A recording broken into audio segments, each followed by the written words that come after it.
Hi everyone, my name is Chelsea Creech and I was the VP of Network Development for this past school year. So how would I describe the VP of Network Development to my grandmother?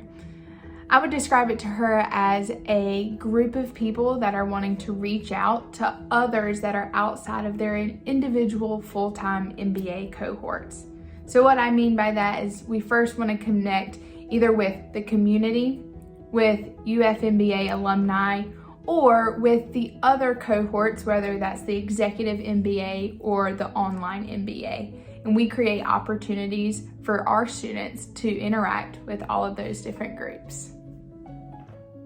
So the VP of Network Development helps us branch outside of our MBA bubble and meet students in other programs or meet students even within our own college, some of the online MBAs that we don't typically interact with. And so it's a really cool role to take that extra step and say who outside of the full-time program can add value to our student experience. And that's something that Chelsea's team did really well this year. They launched a couple of new events that we've never done before, some online Zoom mixers with other schools and online programs. And Chelsea also, her team also helped with fundraising efforts. So again, outside of the bubble and community oriented and networking oriented. And that was really cool about her team this year. If network development role did not exist, what would be missing from the program?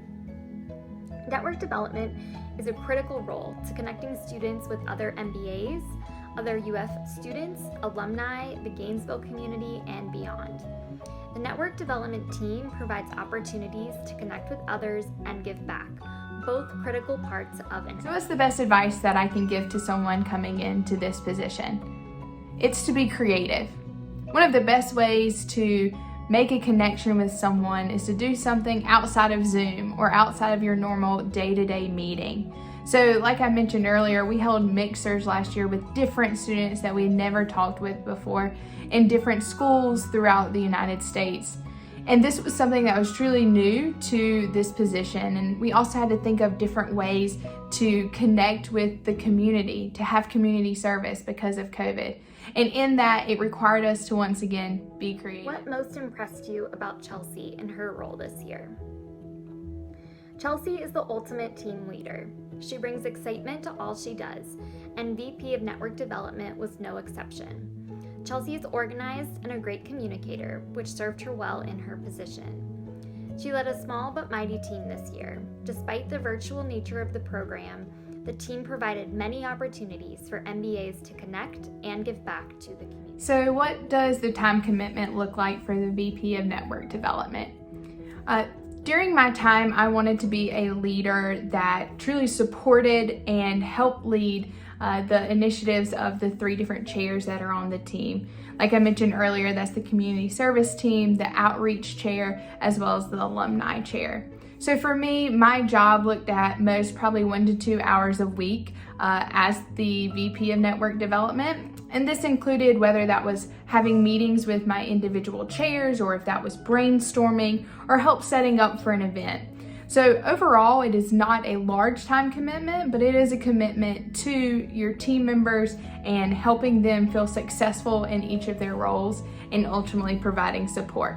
So overall, not a large one, but one that is well worth it and very rewarding. So one of my favorite memories as the VP of Network Development is getting to watch the people on the team, which includes our community service chair, our outreach chair, as well as our alumni chair, getting to do things that they never thought they could. And one of those times was when our outreach chair, which is actually Taylor Oldham, reached out to schools outside of UFMBA and created mixers. And this was during the middle of the pandemic.